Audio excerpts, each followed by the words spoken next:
एक घने जंगल में एक छोटा तोता रहता था।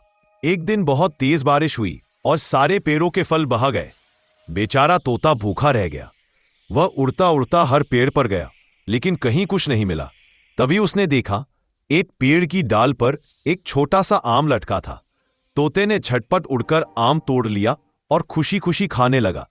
तभी आसमान से सूरज निकला और जंगल फिर से चमक उठा। तोता बोला, धैर्य रखो, वक्त जरूर बदलता है।